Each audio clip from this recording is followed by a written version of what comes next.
j'ai lancé il y a 7 mois un nouveau programme en ligne et j'ai généré 114 940 $. J'en ai retiré 6 leçons et c'est ce que je vais te partager aujourd'hui. Donc, ce que je te partage ici, c'est les revenus que j'ai générés. Donc, ici, j'ai mon Kajabi où j'ai récolté 94 716 $. Et total, avec les virements Interac aussi et des virements directs, j'ai généré 114 940 $. Donc, c'est à partir de cette expérience-là et de ce que j'ai atteint ici que je vais te partager les 6 leçons. Donc, si moindrement, tu cherches à lancer un programme en ligne, un programme, un cours, une formation, bref, peu importe, ces leçons-là vont te permettre, à mon avis, de gagner du temps. Allons-y avec le point numéro 1. Il n'y a rien de plus important que ta promesse de transformation. Et promesse de transformation, si je le définis, c'est finalement l'objectif, ok? C'est la destination finale que la personne, que votre client devrait atteindre une fois qu'il a terminé votre programme ou votre cours. Ok? Donc, imaginons justement qu'on est une compagnie aérienne, ok? Et que j'ai des avions. Donc, ma compagnie aérienne va desservir certaines destinations et une destination que je propose, par exemple, c'est Hawaï. Et l'autre destination que je propose, c'est l'Ohio aux États-Unis. Et là, ma promesse de transformation, c'est de dire, hey, au départ, qu'est-ce que je veux? C'est avoir une promesse de transformation qui intéresse les gens, qui attire les gens. Et évidemment, si je me lance une compagnie aérienne, je sais très bien que que ma destination exotique comme Hawaï va beaucoup mieux fonctionner que l'Ohio. Okay? N'importe qui qu'on va prononcer le mot Hawaï, automatiquement, ils vont imaginer les plages et tout ça, puis ils vont rêver, puis ils vont dire « Oh my God, j'aimerais tellement ça aller. » Mais si je parle de l'Ohio, la plupart des personnes vont me regarder et vont faire comme « Ah, c'est quoi ça l'Ohio? C'est où ça l'Ohio? Pourquoi j'irais en Ohio? » Donc, quand on a une promesse de transformation intéressante, c'est facile d'une certaine façon de faire de la pub, attirer les gens à nous, parce que les gens désirent se rendre à cette destination-là. Donc, qu'est-ce que j'ai réalisé justement au départ, c'est de me dire, oh my God, il faut que j'aie une destination intéressante. Et la première chose que j'ai faite ici, c'est en 21 jours, construisons un système profitable pour acquérir des nouveaux clients grâce à la publicité Facebook, Instagram. Donc, ça ici, c'est ma première promesse de transformation, ok, que j'ai mis de l'avant. Et je pense que j'ai mis 200, 300 $ sur cette pub-là. J'avais déjà, je pense, 2 à 3 clients qui étaient intéressés par cette destination-là. Aujourd'hui, cette promesse de transformation-là, elle a un peu évolué parce que j'ai réalisé que j'avais pas nécessairement exactement la clientèle que je recherchais. Ok? Moi, la transformation que je veux apporter aux gens, d'une certaine façon, c'est bien beau si je te donne le poisson puis que tu as une pub profitable puis en 21 jours, on a ça, mais il faut que tu sois capable faut que si tu veux que ça perdure à travers le temps, il faut que tu sois capable d'opérer ta publicité. Il faut que tu sois capable de comprendre la publicité. Et rapidement, quand j'ai vu les personnes qui venaient vers moi et j'ai pris le temps de regarder, bon, sur 7 mois, qui réussissait bien mon programme, ben, les personnes qui réussissaient le mieux, c'était les personnes qui voulaient apprendre. Okay? Donc, c'est peut-être moins sexy de dire « deviens autonome avec ta publicité en 90 jours », mais elle attire à moi la bonne clientèle. Donc, une promesse de transformation, c'est pas juste de dire « OK, je veux dire le truc le plus sexy au monde ». C'est aussi s'assurer que la clientèle qu'on peut aider et qu'on aide le mieux soit intéressée par cette destination-là. OK? Donc, c'est pas de faire les claims les plus bold ou les plus comme « Oh my God, je vais changer ta vie, je vais transformer ta vie ». C'est d'être honnête puis de s'assurer que la clientèle que je peux aider est intéressée à ça. Et moi, aujourd'hui, je sais très bien qu'il y a plein de personnes qui veulent être autonomes avec leur publicité parce qu'ils ont passé des années à travailler peut-être avec des agences, des personnes externes et ça fonctionne pas comme ils veulent et aujourd'hui, ils sont prêts à devenir autonomes. Et ça, je sais que pour moi, c'est des clients qui vont réussir parce qu'ils ont le bon mindset. Donc ça, c'était le point numéro 1. Point numéro 2. Propose aux gens de les aider à traverser à la nage avant de construire un avion. Ou si on sort de la métaphore, propose du 1 à 1 avant de créer un cours automatique. Donc ça, c'est hyper important parce que dans les derniers mois, j'ai parlé presque à une centaine de personnes justement qui ont un cours en ligne puis qui essayent de le vendre puis que ça fonctionne pas nécessairement comme ils veulent.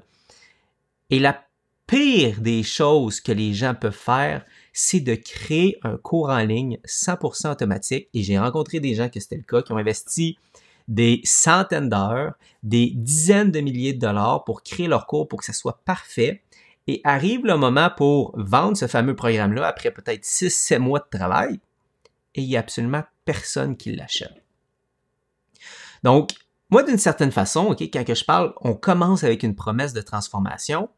Si tu cherches justement à lancer un programme ou quelque chose de même, qu'est-ce que je t'invite à faire? C'est propose aux gens de te rendre à la destination, ok? Propose-leur d'aller à Hawaï, mais au lieu que ce soit le Boeing 747 avec la classe à faire, propose-leur juste d'aller à la nage au départ, ok? Puis à la nage, ça veut dire que c'est à peu près pas d'infrastructure, il y a à peu près pas de vidéo, ça va être ton temps, ok? C'est aucunement sophistiqué, tu y vas de la façon la plus simple possible. Est-ce que c'est la plus efficace? Certainement pas. Puis là, dans cette image-là, imaginons que c'est possible de se rendre à la nage à Hawaï, mais tu vas quand même amener ton client à destination, même si tu n'as pas la plus grande technologie. Donc moi, c'est un peu ça aussi que je vois. C'est qu'un programme, ultimement, c'est un produit qu'on développe. Et au départ, c'est correct de juste utiliser notre temps et nos connaissances et du 1 à 1 pour apporter cette personne-là à destination. Et si la destination qu'on propose, et si la promesse de transformation qu'on propose ne fonctionne pas, bien c'est super simple. J'ai juste besoin de changer un peu comme les structures de mes meetings, puis qu'est-ce que je vais partager à l'intérieur de mes meetings en 1 à 1 avec mon client. OK? Et quand que je sais et je vois que j'ai une demande, là, tranquillement, je peux commencer à dire, je vais construire un bateau. Éventuellement, je vais construire un avion. Puis finalement, je vais avoir un avion avec une classe à faire. Donc, je vais avoir un véhicule de plus en plus sophistiqué. Donc, dans un contexte, c'est peut-être, justement, plus de vidéos, des procédures, des templates. Bref, c'est complet. Il y a plein de choses. C'est hyper sophistiqué. Mais on commence pas là. Okay? Si j'avais commencé là, j'aurais pas eu les résultats parce que j'aurais peut-être parti dans la mauvaise direction. Donc, il y a un dernier point aussi que je veux vous partager ici, c'est paradoxalement, c'est aussi la version la plus chère. Donc, du même coup, c'est plus facile à faire fonctionner en pub parce que finalement, que les gens vont voir beaucoup de valeur à travailler en 1 à 1 avec vous, ok, versus écouter juste des vidéos. Donc, il y a beaucoup plus de valeur à dire « Oh my God, ok, je vais pouvoir travailler avec toi, je vais pouvoir être répondu personnellement par toi. Wow, il y a beaucoup de valeur, donc on peut pas charger plus cher pour ça. » Donc, ultimement, quand on lance justement notre programme et qu'on met de la pub, c'est beaucoup plus facile de se repayer parce que les marges sont plus grandes. 3. Au début, charge un prix ou fais une offre qui te donne l'impression que ton client prend avantage sur toi. Donc, c'est vraiment le chemin que j'ai décidé de prendre parce que au départ, je veux faire la meilleure offre possible. Et si je vous partage justement ici, qu'est-ce qu'on voit? C'est, je suis tellement confiant que je peux t'aider que je demande à être payé seulement à la fin de notre travail ensemble et seulement si j'ai tenu ma promesse, sinon c'est gratuit. OK? Donc, en 21 jours, construire un système profitable, si ça marche pas, c'est gratuit. OK? Et tu vas juste me payer à la fin de ces 21 jours-là. Donc, c'est moi qui prends tout le risque. Donc, cette notion-là, OK, de charger soit un prix ridicule ou soit faire une offre tellement folle que tout le monde devrait dire oui, c'est justement la bonne façon d'aller chercher ses premiers clients parce que moi, de la manière que je vois, c'est qu'au début, on est payé pour apprendre. OK? Mon objectif, c'est comme, OK, je pense que cette destination-là est intéressante. Je veux voir si ça va fonctionner. Je vais le proposer à la personne. Je vais prendre 100% du risque juste pour voir si la destination où je vais apporter les gens, est-ce que je suis capable de le faire? OK? Est-ce que ça fonctionne? Donc, à travers les clients, les premiers clients que je vais avoir, ça sera pas parfait. OK? Je vais peut-être être mauvais. Mais au moins, je vais moi prendre le risque et pas mettre ce risque-là sur mon client de me faire confiance. Et pendant ce temps-là, je trouve exactement, oh my God, OK, c'est vraiment bon quand dans mon programme, au 3e meeting, je montre telle chose, les gens ont un déclic, puis c'est à partir de là. Donc, toutes ces choses-là, je vais les figurer, puis ça va m'aider, OK, si je reviens encore là à ma métaphore, si au départ, j'étais à la nage, ça va m'aider à construire peut-être mon premier radeau. Ça va me donner l'information pour construire mon premier bateau. Et après ça, tranquillement, avoir les pièces pour construire un avion éventuellement. Mais ces informations-là, je vais les chercher et je ne vais pas payer mon client, OK? Au contraire, c'est moi qui prends le risque parce que je suis prêt justement à prendre un risque parce que je sais que je vais être payé d'une certaine façon pour apprendre. 4. Cherche juste à faire un maximum d'appels de vente. Donc, souvent, on veut lancer un programme de dire « Oh my God, OK, comment je vais faire pour le vendre? » Et si je vous raconte justement une anecdote par rapport à ça, il y a plusieurs années, je travaillais avec mon ami Guillaume Bareil. Puis lui, il y avait à ce moment-là un programme qui s'appelait la machine à clients. La machine à clients, je me souviens, ce qu'on invitait les gens à faire, puis moi, j'étais un expert, dans le fond, de ce programme-là. J'enseignais la publicité Facebook. Puis le processus, finalement, c'était d'envoyer les gens sur un webinaire. OK? Donc, ce fameux webinaire-là, au départ, c'était peut-être 50% des gens qui arrivaient à vendre leur offre, OK, à l'intérieur du premier 30 jours. C'était à peu près comme 50% des gens qui arrivaient à avoir un système qui fonctionnait avec ce webinaire-là. Puis à un moment donné, j'ai dit à Guillaume, j'ai dit, je pense qu'on peut améliorer notre taux de succès. OK? À mon avis, si on commence d'une façon plus simple, qu'on invite peut-être juste les gens, on fait une simple pub, puis on invite les gens à prendre un appel s'ils sont intéressés, à mon avis, ça va mieux fonctionner.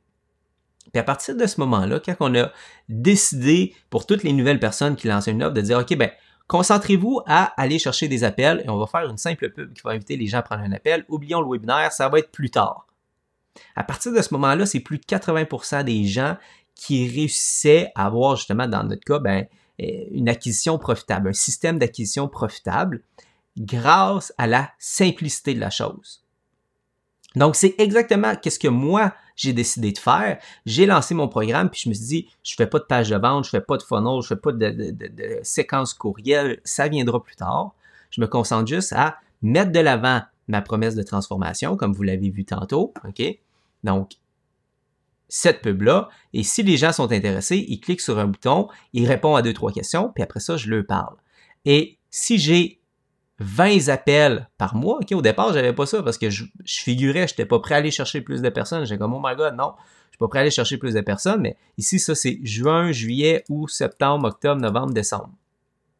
Donc, 5 personnes, 9 personnes, OK, je pense que je commence à comprendre. Parfait, ça va être 16, ça va être 20, ça va être 23, puis décembre, ben, plus mollo en termes d'appels. Les gens sont dans les fêtes, il y a comme un genre de 2 semaines que j'ai pas eu d'appel. Donc, je voyais que si j'atteignais un 20 appels, j'étais capable d'atteindre mes objectifs. OK?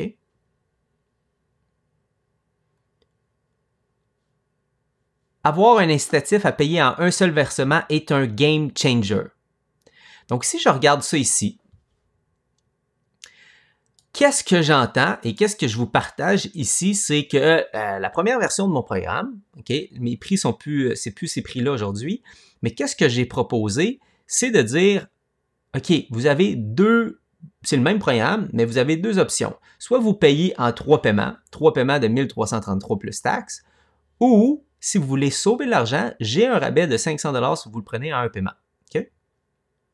Donc, j'ai un incitatif à ce que les gens prennent un paiement. Pourquoi? Parce que quand je fais de la publicité Facebook, j'ai une garantie qu'après 30 jours, ma carte de crédit va être chargée et je dois la rembourser. OK? Puis vous savez, si on ne rembourse pas une carte de crédit, ça coûte extrêmement cher. Donc, je me dois de rembourser l'entièreté de ma carte de crédit, donc mes frais de publicité, à l'intérieur de 30 jours. Sinon, je vais occasionner justement beaucoup de frais à mon entreprise. Donc, l'incitatif de payer, je suis prêt à perdre de l'argent, OK, donc 500$ dans le cas ici, pour aller chercher un paiement complet parce que moi, ça va me donner énormément de cash flow pour pouvoir facilement repayer ma publicité. Et justement, j'ai eu un client, Benoît, qui lui avait des pubs profitables, mais à cause qu'il n'y avait pas d'incitatif à ce que les gens payent un paiement, il y avait de la misère à continuer à payer sa pub. Pourquoi? Parce que les gens prenaient tout le temps le plan de paiement, OK? Fait que si justement, ben, la personne, imaginons, là, je me souviens plus c'était quoi le prix de son programme, mais mettons que c'est 3500 versus 1300, ben, je vais chercher 3 fois moins d'argent ici si les gens prennent que mon plan de paiement et c'est la seule option que je fais. Donc, si moi, vraiment, j'investis 3, 4, 5 000 pièces par mois, ben là, j'ai besoin d'avoir 3, 4 clients versus ici, j'ai juste besoin d'avoir un client puis déjà, j'ai repayé ma pub. OK? Donc, c'est vraiment une notion simple, mais quand on commence, on a besoin justement de liquidité pour repayer rapidement nos frais et d'une certaine façon, ça nous oblige à rester dans l'action et pas perdre de momentum. OK? Parce que le mois d'après, j'ai pas d'argent qui va rentrer parce que j'ai pas de plan de paiement qui sont étalés. Fait qu'est-ce que ça m'oblige? C'est OK, parfait, je vais m'assurer d'aller chercher mes 20 appels. Parce que si j'ai pas mes 20 appels, j'ai pas d'argent qui va rentrer. Donc, je trouve que ça garde un certain momentum, ça garde un certain comme... On reste vif, là, tu sais. On reste dans l'action. Et finalement, point numéro 6, deep work le matin, client/vente l'après-midi. Donc, c'est une leçon que j'ai appris vraiment en début d'année 2024. Ma blonde, on s'est assis ensemble et elle a littéralement changé ma vie à ce moment-là. Parce qu'elle a vraiment réorganisé mon horaire. Donc moi, là, si je vous montre ici, c'est... Je calcule toutes les heures que je travaille, OK? Puis ça, c'est vraiment des heures de production. Si je me lève, je m'en vais aux toilettes, j'arrête mon timer. Donc ça, du 1er septembre 2023 au 31 décembre, donc c'est une période, typique pour moi, en 2023, avant que je comprenne justement c'est quoi le fameux pic d'énergie. Ça, c'est le nombre d'heures que je travaillais par semaine. OK? Donc, des heures productives. Quand le monde, ils disent, moi, je travaille 40 heures par semaine, est-ce que c'est 40 heures productives? Si c'est le cas, bravo à toi, parce que j'ai réalisé que c'était beaucoup quand j'ai commencé à faire ce travail-là. Je suis comme, comment ça que je travaille pas 40 heures par semaine? J'ai l'impression d'être assis 40 heures au minimum par semaine, mais les chiffres ne le reflètent pas parce qu'il y a beaucoup de perte de temps. Et là, voici, après avoir compris ça, j'ai gagné 40% en productivité. Donc, on voit que là, mes heures de production par semaine ont énormément augmenté et honnêtement, j'ai pas l'impression de travailler plus. Donc, c'est ça qui fait toute la différence et je veux vous le montrer ici. En fait, c'est de comprendre son pic d'énergie. Et normalement, quand on a un programme, OK, il y a deux choses. Soit qu'on travaille justement sur notre promotion, ou soit on travaille sur notre produit. OK? Donc ça, c'est comme un peu le travail qu'on doit faire sur notre business. Soit je vais travailler comme à créer du contenu, soit je vais travailler à créer du contenu soit pour faire la promotion de mon offre ou du contenu à l'intérieur de mon programme ou structurer mon accompagnement. Donc, ça va être vraiment du temps de création. Puis ce temps-là de création, évidemment que ça demande beaucoup plus, en tout cas pour moi, ça demande beaucoup plus d'effort mental quand je crée des choses. Donc, mon habitude que j'avais avant, c'est que je prenais justement mes meetings à peu près n'importe quand. Dès la première heure que j'étais au bureau, mon calendrier était ouvert pour prendre des meetings. Puis prendre des meetings, dans un programme d'accompagnement, c'est du 1 à 1 avec des clients, puis c'est des appels de vente. Et là, moi, mon pic d'énergie est le matin, puis je suis comme, OK, parfait, je vais faire mes appels le matin. Et au contraire, toute cette énergie-là, je réalisais que quand arrivait l'après-midi, je n'avais plus d'énergie pour créer quoi que ce soit. Puis aujourd'hui, j'ai juste inversé les choses. C'est-à-dire que le matin, je prends jamais d'appel. OK? Le matin, jusqu'à midi, c'est ma période pour créer.